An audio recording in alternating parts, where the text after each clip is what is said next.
Hello, Adrián Maldonado. Nice to see you.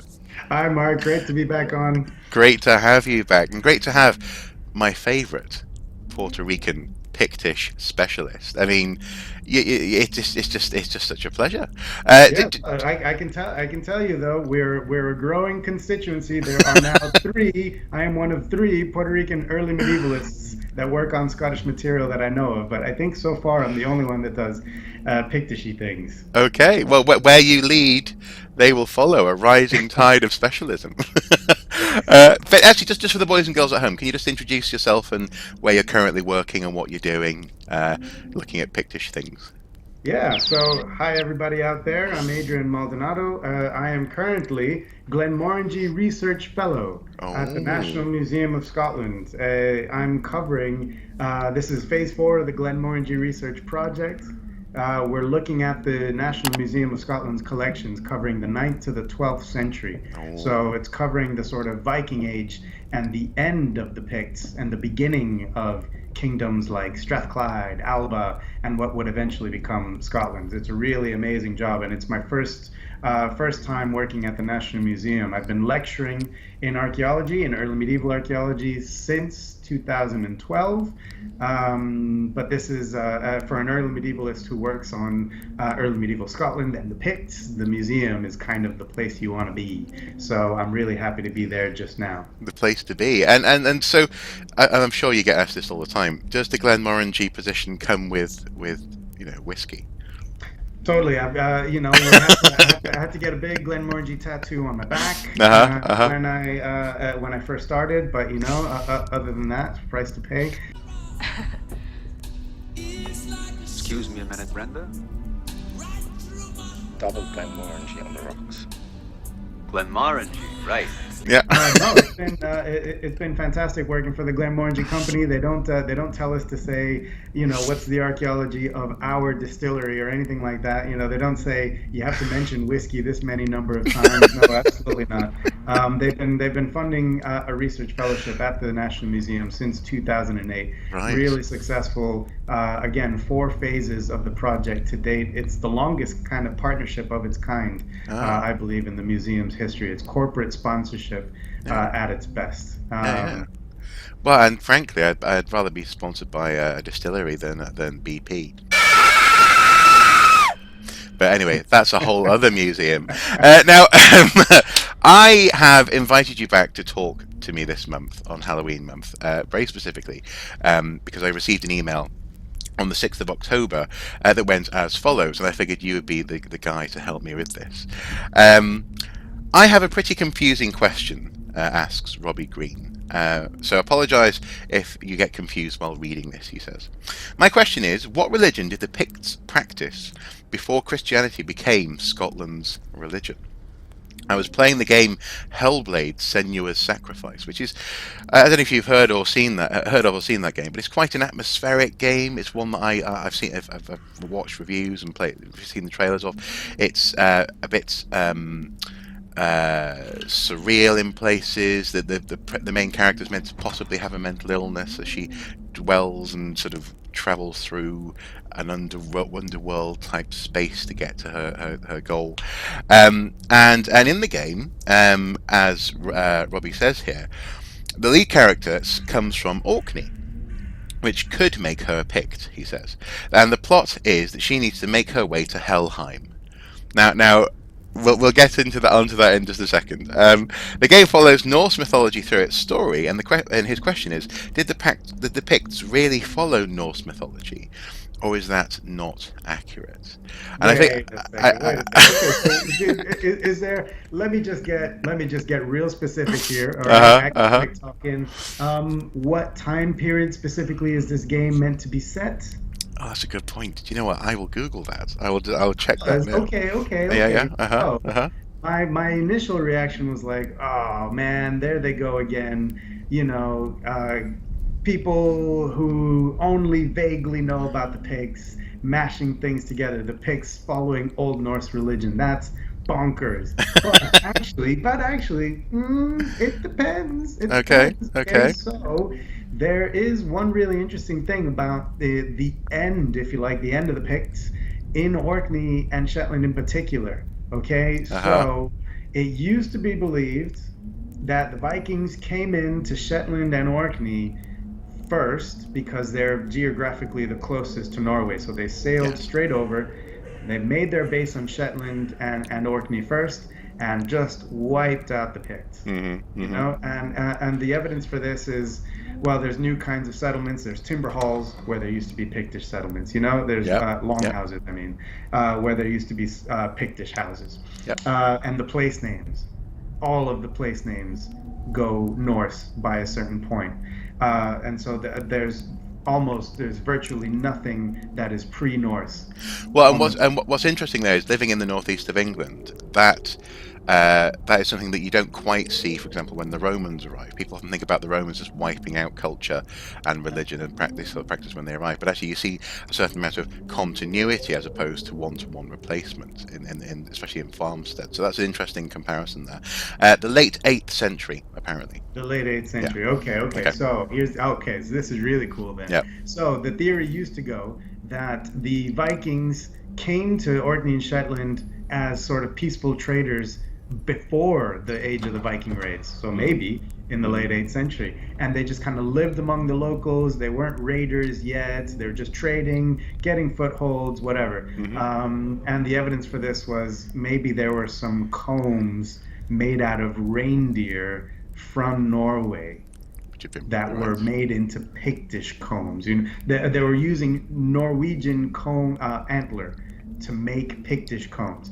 But Steve Ashby at York has now looked at these combs and basically said, actually, that's not the case anymore. No. We don't need to have Pictish combs made out of reindeer antler. I think he's disproved that now. Okay. So the thinking now is that the Vikings arrived to Orkney and Shetland in the 9th century. But I think the consensus, there's still a sort of war school where all the Picts are wiped out, again, because the place names do seem to change, and there's the peace school. There's still kind of those two sort of ways of thinking. But now I think the consensus is more in the middle. I think there is a phase of kind of cohabitation before things go really sort of Norse looking. And so there is potentially a century or so where there are Picts who probably go Viking, and there are Vikings who probably go Pictish to a certain extent, you know.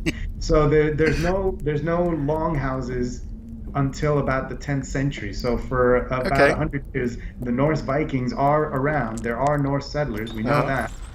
But they seem to be living in ways that either we can't see or are reoccupying Pictish houses, sort of cellular houses and things. So that mixture then, as described by Robbie in the late 8th century, isn't entirely inconceivable. It is possible that you might have a Pictish person who knows about Norse religion, maybe. Yeah, but I mean, if they are at that point, let's call it the 9th century rather than the 8th century. But if there is a century or so where there are people who are now speaking Norse, or at least are bilingual between Norse and Pictish, or whatever they're speaking on Orkney. Okay, we know they're speaking Gaelic there as well.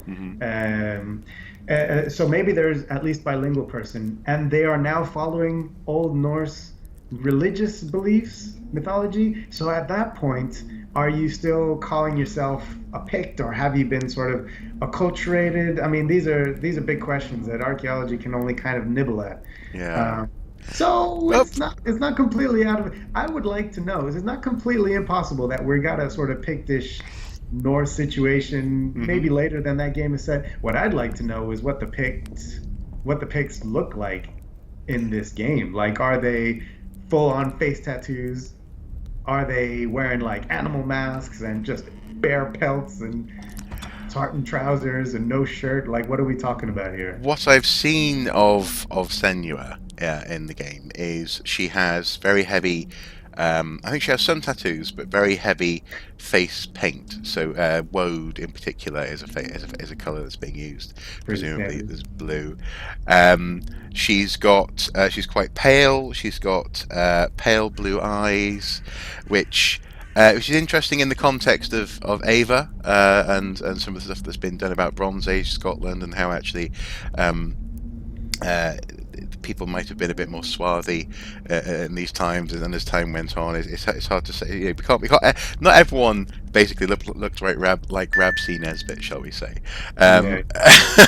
But it's okay. It's safe to say it's a combination. It's a mixture. It's a bit of a hodgepodge. It's a computer game, and so, but the reason why I thought this would be a rich setting for a Halloween video in that sort of pre-Christian pagan kind of way is just, I guess, this is an opportunity to talk about, well, what did the Picts believe? Because if Senua in that game is on a philosophical journey from one place to another, that's her prerogative. I mean, after all, again, I'm talking to a wonderful Puerto Rican guy who's living in Scotland, and who has two beautiful Scottish daughters. So in that sense, people can move, beliefs can change, ideas can come together. But what did the Picts believe? What was their religion? What was because that's one of the things that I think often isn't really discussed when it comes to Picts. Often I think Picts are especially on the surface, they are represented purely in opposition to imperial ambitions of Rome and this kind of thing. What do we know about their home lives, and what were they doing? I mean, should we imagine, the Wicker Man, Christopher Lee, Yeah. This is where we're starting. We're starting with the Wicker Man and working our way down. There's no sort of effigies of people being burnt in the archaeological record. I mean, what kind of trace would that leave? You can make the case. A big ash pile. That's right. No, that's interesting. Let's take it down a notch. In honor of Halloween, I think we can say that whatever they believed, I don't think you could call it a religion in the sense of an institution with organized sort of tenets and meeting places every week, and these kinds of sacraments that you have to perform throughout your life in order to be called a member of that religion. No. I don't think that's how sort of religion worked. That's not how sort of belief really worked out. It was kind of a daily thing that was embedded throughout your life. Yeah. It was the kind of thing that you just you heard this kind of story. You believe the world was created in this kind of way, but in your daily life, it's sort of it's kind of what archaeologists like to call ritual deposition. It's sort of ways of sort of placating or asking things of gods or deities that are kind of embedded in your life. It's not just on sacred holy days that you do these things, but it's not necessarily that kind of thing. Even making a deposit, sort of sacrificing a weapon in a lake or a bog, sacrificing some gold in a watery place. Even that is not necessarily, as we would understand it, a religious thing. It could be a very rational thing to do if you believe that the world is made up this way. If the gods are down here, if they are under the earth or in the earth, then that is how you communicate with them, and that just makes sense to you. That wouldn't be seen as a religious thing. It would just be seen as the smart thing to do. Before you go off to a battle, perform a sacrifice or that kind of thing. It's actually just, to them, it would have been common sense. So that's a better way of putting it than religion. Well, and I suppose in that sense there is a sort of Norse parallel in so much as what we know about their faith was that it didn't work in the same way that, say, the church does, in terms of having specific practitioners necessarily, or having, as you say, buildings or places that were prescribed in the same way that a church would be. And actually, I guess to go back to I guess the classical world, one thing that all that writing does tell us is that people often in the past seemingly had a religious life that wasn't, for example, about having a personal relationship with a god necessarily.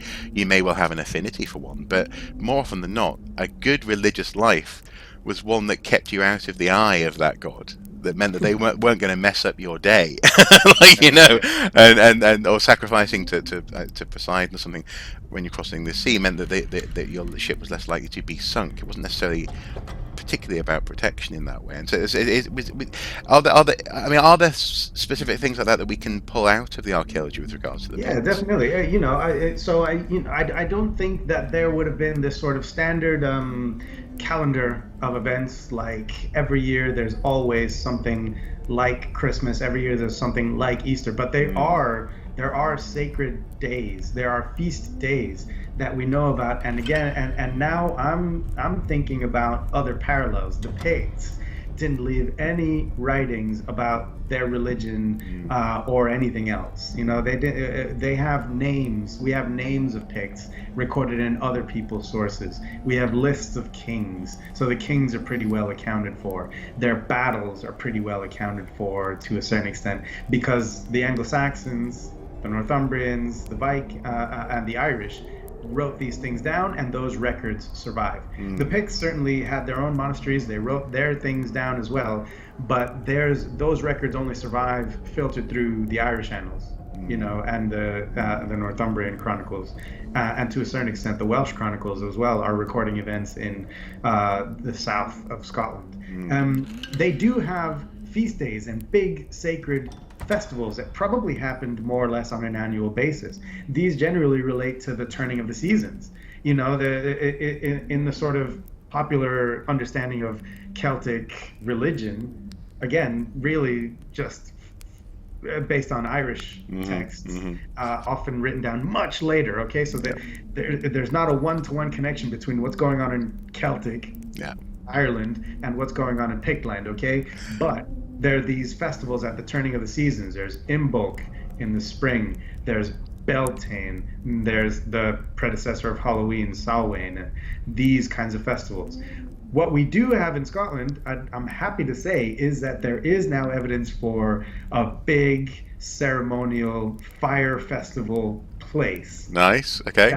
That's Forteviot in Perthshire. So the University of Glasgow's surf project, which I was a part of for a few years when I was there, I'm happy to say, the big 10-year excavation project, which took in Forteviot and the surrounding landscape there in Perthshire. Lots of excavations, surveys, and all that. Finally coming to publication, I think January 2021. The book's called Royal Forteviot. Lead author is Ewan Campbell of Glasgow Union, Steve Driscoll. Okay. Anyway, amongst other things that they found was this huge prehistoric Neolithic ritual complex, massive enclosure with sort of pits the size of multiple football pitches, and then within that enclosure there are henges, there are burials dating back to the Neolithic. In the Bronze Age, massive mound burial covers over the Neolithic site, and then in the Iron Age it goes quiet.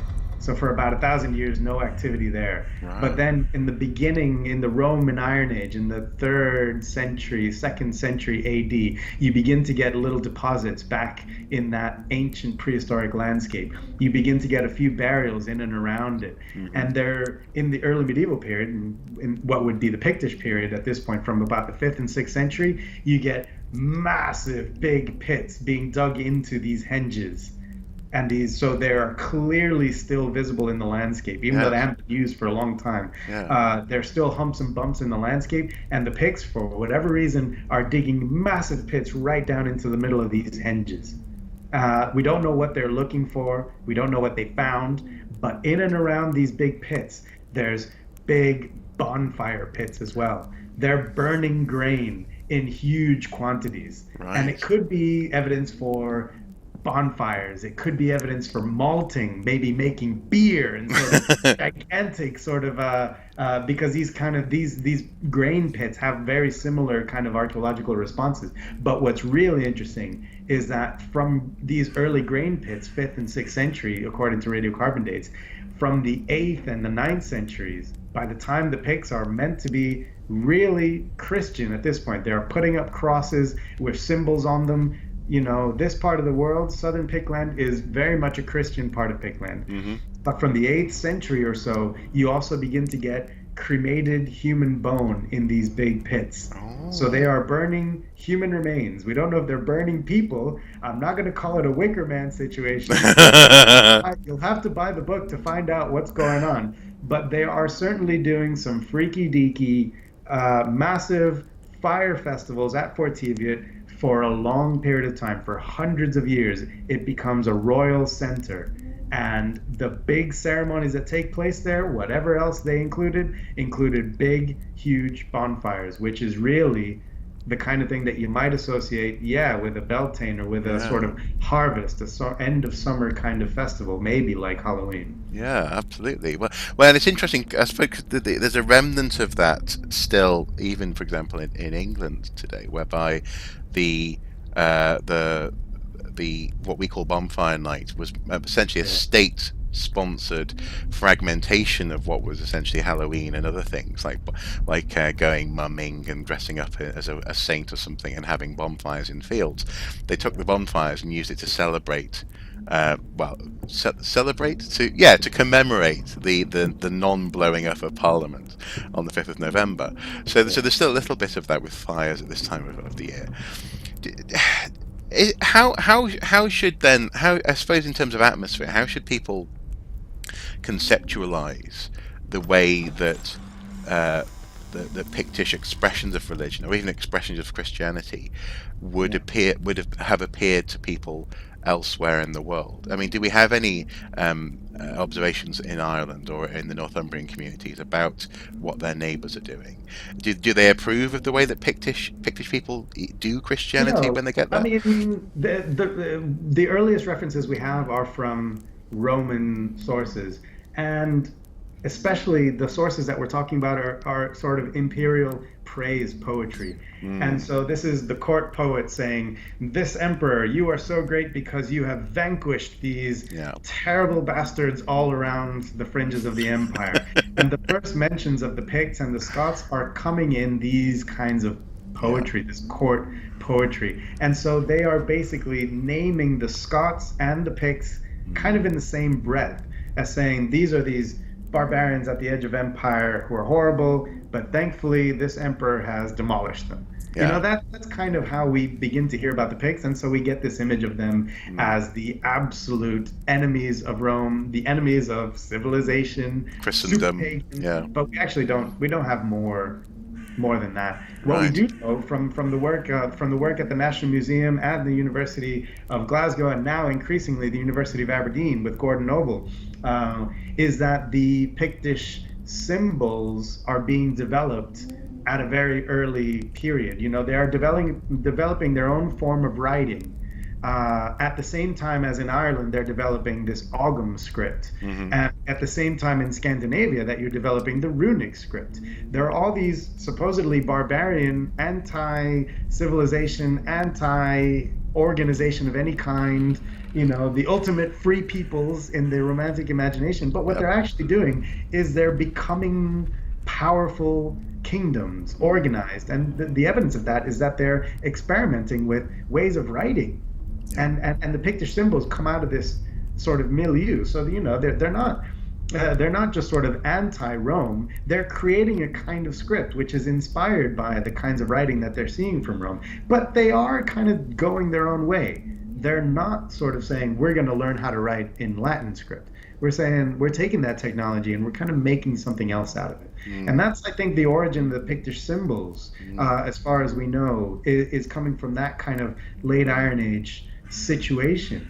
Later on, the Picts leave a lot of these carved stones, and what's great about the carved stones is that they depict humans in their clothes, and they're wearing belts. They're wearing the kind of clothes that the Picts would have worn. We have depictions of people, and in amongst those, we have depictions of really quite scary people as well. So Gordon Noble has recently written about the scowling figure of the Rhynie man, who's a sort of, you know, he's got this grimace on his face, and over his shoulder he's got this pole axe. It's an axe hammer, is what it is. And he's compared it to the axe hammer that's in the Sutton Hoo ship burial, which in the Sutton Hoo example is taken to be an example of the ritualized sacrifice of cattle. Basically, you hit them with this axe hammer between the eyes. Yeah. That's a horrendous thing, but it sort of stuns the cattle, and then at that point you can slit their throat. Yeah. And there's a whole ritual around who gets to wield the axe hammer, because it's actually a really hard thing to do, or restraints that we have now to hold the cattle down and then to aim that thing perfectly so that it gets it right at the right point. In one blow, you want it. It's actually a really hard thing to do. Yeah. So there's a whole ritual around it, a whole sacred ritual. And it looks like Rainy Man is holding this kind of axe hammer. So it looks like Rainy is now this very sort of pre-Christian cult house with these depictions of Pictish symbols, and the Rainy Man being an echo of the kind of pagan royal rituals that took place there. Yeah. I like it. In other parts, this is just too exciting. In other parts of Pictland, there's also there's depictions of other people wearing sort of animal masks, bird-headed men also carrying these axe hammers. In Shetland, we have two. The male stone and the papal stone has others, bird-headed creatures. And Gordon and others have suggested that maybe these are Pictish shaman, wandering the earth, that these are either mythical creatures or these are men, who actually wore these masks and became a sort of birdman person. These Pictish stones are depicting some kind of shamanistic holy man. So, how useful is this then? No. So I didn't. What's the point of anything that you're talking about? No. How useful is this? Or rather, what is what you're describing has cultural currency. It's powerful. It's evocative. And I suppose I find myself wondering a couple of things. First of all, how it relates to how common representations of Pictish people and religion and belief and practice are represented. So, for example, in Senor Sacrifice, but also actually we talked about in our exchange leading up to this the movie Centurion, which is a tremendous guilty pleasure movie for me. Less so The Eagle, but we can talk about that in a second. We can debate about that. Yeah.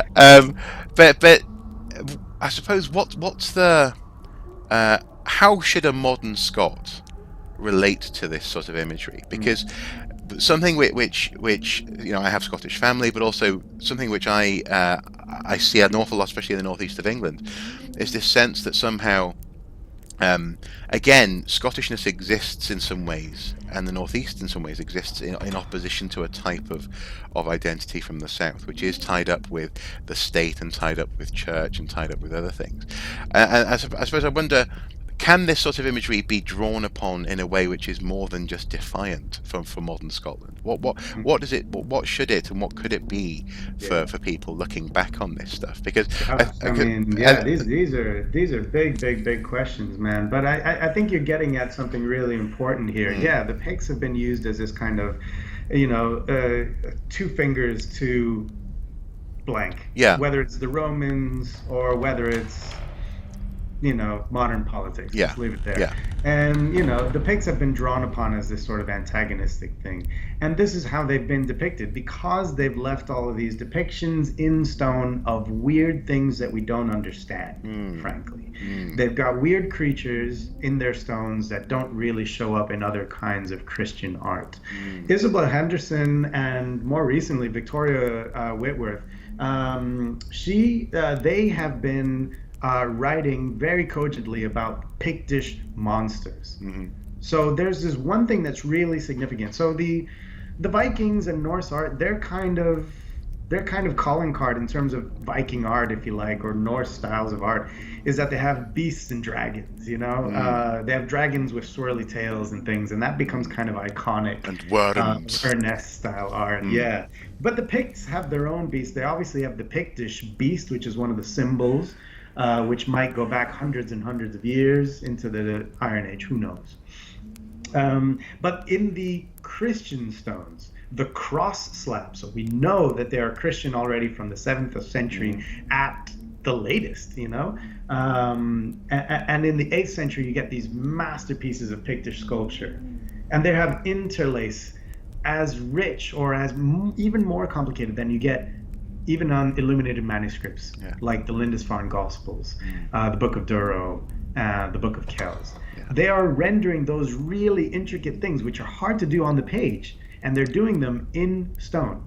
And so they have this mastery of interlace and ornament. And in amongst that Christian art, which would have been recognized anywhere in Europe at this point as illuminated manuscript art, they are also adding things like these fantastical creatures, horses that become fish, sort of birds that become snakes, and things like these. There are these mythical creatures. And people have kind of focused on that and said, well, the Picts must have converted to Christianity, but didn't really buy it. And you see this in every TV documentary, even from serious and not so serious historians, your sort of Neil Olivers of the world. They kind of play on this mystique of the Picts as somehow playing both sides. They'll go along, but not all the way. But the work of Isabel Henderson and Jane Geddes and Victoria Whitworth in recent years have looked at these Pictish creatures, and they've been able to interpret them in fully biblical ways, Old Testament ways. There are things like the Frank's casket in Northumbria, this box made of whalebone, which on one side has Christian imagery, Old Testament imagery, and on the other side has Old Norse, or rather Old Germanic mythology, Anglo-Saxon. And so that used to be seen as they're playing both sides. They've converted, but they haven't really. But now we understand it as that's a way of teaching people Christianity in a way that they would understand. They have these folk tales of these creatures and of these gods. Why not talk to them at their level? They're fully Christian, and you can interpret all of these in biblical ways as allegories for Christian teachings. And the Pictish creatures, as scary as they are now on these cross slabs understood as being ruminations on death, the afterlife, hell itself. So Isabel Henderson's got this great article on Pictish Monsters as Pictish vision of hell. They have a distinctive vision, but it fits within the mainstream. They're adding a mythology, an iconography of hell and damnation to Western Christendom. Do you see what I mean? So they are adding something distinctive, but it's part of the conversation. They're coming out of the biggest monasteries of their day. The Port Mahomets of the world are creating these animal art. Meagle, the sculpture of Meagle is full of these monsters devouring humans, but they're all in a Christian mode. So they are talking about concepts which in early Christianity, by the way, are being formed. The idea of purgatory, of having to pray for someone after they die to make sure that their soul does not get snatched away by a demon. Those concepts are actually not canonical Christianity until the 12th century. But we know that they're being worked on in the early medieval period. We know from all these sources, from Merovingian sources, Anglo-Saxon sources, that there are ideas bubbling up about the state of the soul. And the Picts and the Pictish monasteries are fully part of that conversation. So these Pictish monsters, they're not a sign that the Picts are sort of retrograde, half converted people. It's the opposite. They are fully part of that conversation, that dialogue about what happens to us after we die. And these stones are lessons on why you need to convert, because otherwise this is what's going to happen. These creatures from hell are going to come and get you. That's the message on these stones. And it's interesting, isn't it? Because if you put that sort of activity into a Renaissance context, then it's perfectly acceptable for an Italian to be mapping out layers of hell, or to be describing specific areas of hell where traitors go, or murderers go, this kind of thing. That's been brought into the grand the grander tradition of especially Catholic Christianity. So is it almost like this is a similar sort of root coming out from a tree, but happening in a different part of the world? It's sort of adding to the richness of their Christian, I suppose, fear in the classic sense of the word. Fearing. Not terror, but fearing God, as it were, and having that brought to you through means that you would recognise by talking about monsters that you know. Yeah, interesting. And I think the best thing we can do. I think you're absolutely right. I think the best thing we can do is sort of say that the Picts had their own distinct take on all these issues of the day, but they were not seen. Certainly not by the 8th and 9th and 10th centuries. They're not seen as some kind of crazy barbarian, non-Indo-European, barbarians at the edge of the world. They're part of the politics of Britain, and even Athelstan in the 10th century, after he goes up and he fights the Picts on numerous occasions, but he also brings King Constantine into his court. It's a form of subjugation. It's parading your vanquished kings. And the Anglo-Saxons in the 10th century are sort of masters of making other kings, perform these inauguration rites for them. They're parading them in their court. But you wouldn't have them in your court and at your festivals at Christmas if you thought that they were savage beasts on the edge of the earth. No, you have all these kings there because they're bringing you prestige by association. So the Picts were sort of equal partners. The Picts and their successors, I should say, by this point, that we're talking about Alba, kings of Alba, rather than the kings of Picts in the 10th century. But they are part of the narrative, and they were powerful in their own right. They were respected as equals, but they were still able to retain their own sense of identity, whatever that may be. Okay. Well, I can't help but think that maybe we've slightly disappointed people. Okay.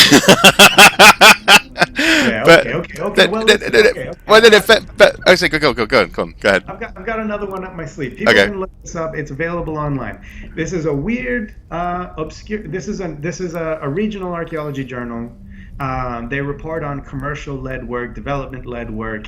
It's really great that this stuff makes it into publication at all. It's called Tayside and Fife Archaeological Journal, but there is an article from, I forget the year, but I can send you the link and you can put it up in the comments to the video.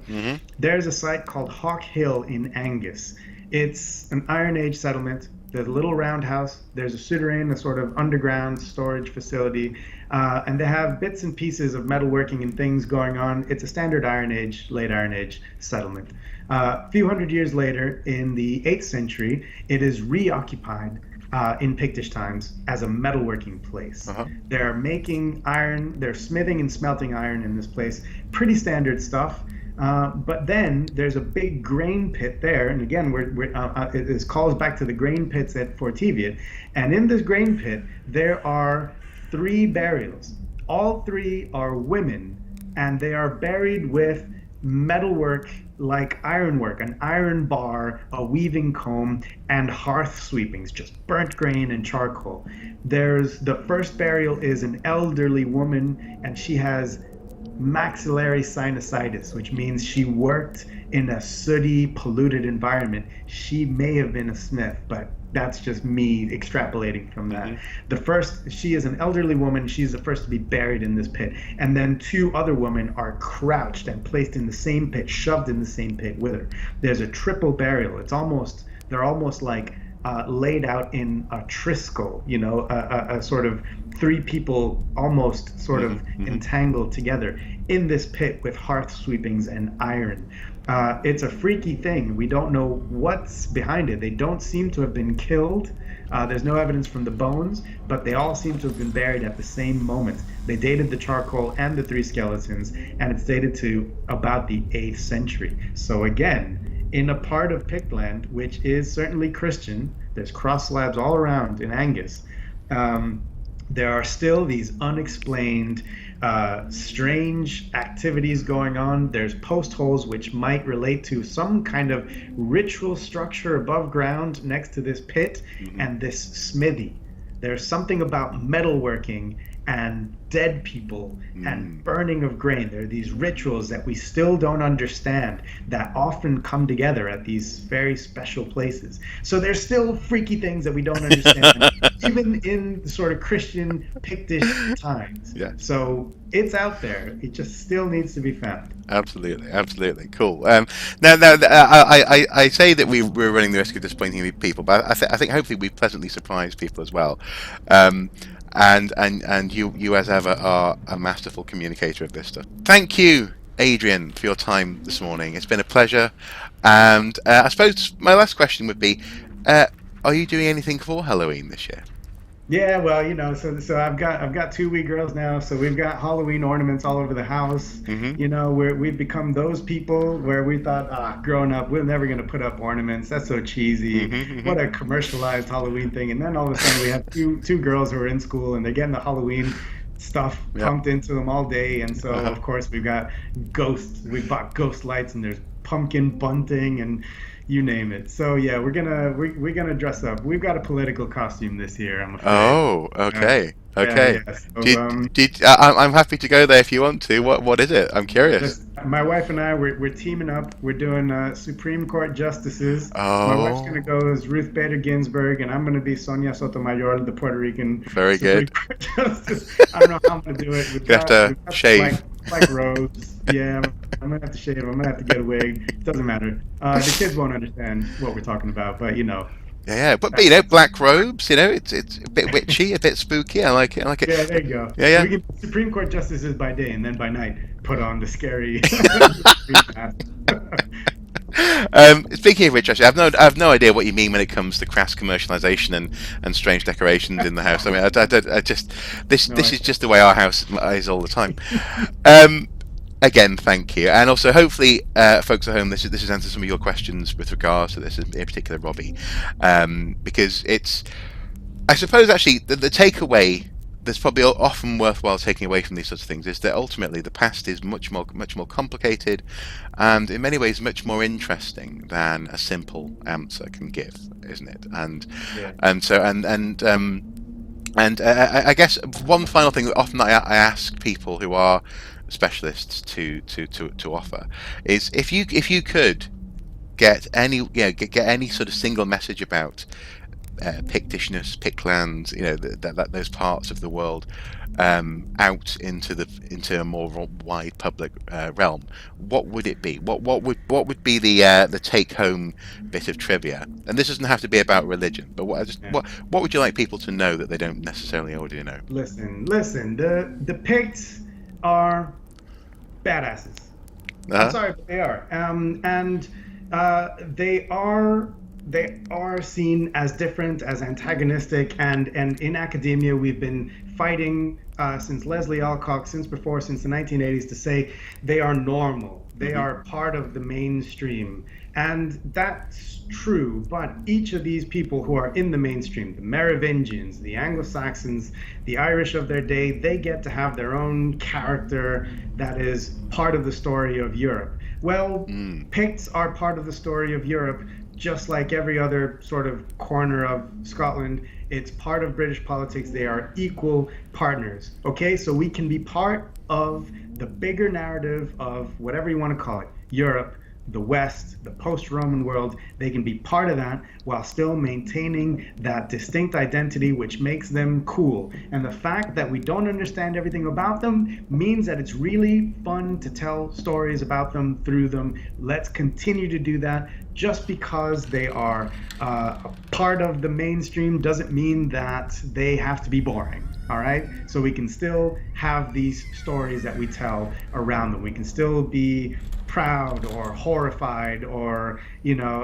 fascinated by them in equal measure without saying necessarily that we are all Picts or that they are all our ancestors. We don't need that. We can still be fascinated by them. We can study them in their own right and just kind of let them have their own voice. Yeah, that's what I'd like to say. I like it. It's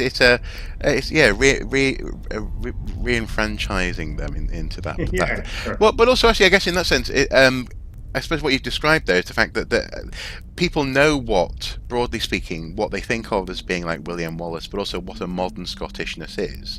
People know what a modern Irishness is, or what a modern Welshness is, for the most part. I mean, frankly, an awful lot of people I bump into from America don't know where Wales is, but it's fine. It's fine. But the point is, and the same goes also obviously for Englishness and how that's connected to the modern world. And I guess in that sense, giving the Picts a bit of that, and not just having them as the eternal fringes, enriches them and enlivens them, and ties them into the rest of the world. Yeah. Well said. Well said. I agree. Yeah. Well, no, I agree with you. Not I agree that I was well said. Again, thank you so much for this morning for your time. And if there are any additional comments or questions, I'll definitely pass them on to Adrian and see what he thinks, if they're worth his time, of course. Yeah. Hey, I'm on Twitter. You can just bother me there anyway. But thanks, Mark. Yeah. This is great fun as always. I'm a big fan. What can I say? Thank you. Cheers. Right. Take care. Bye. Bye. Bye.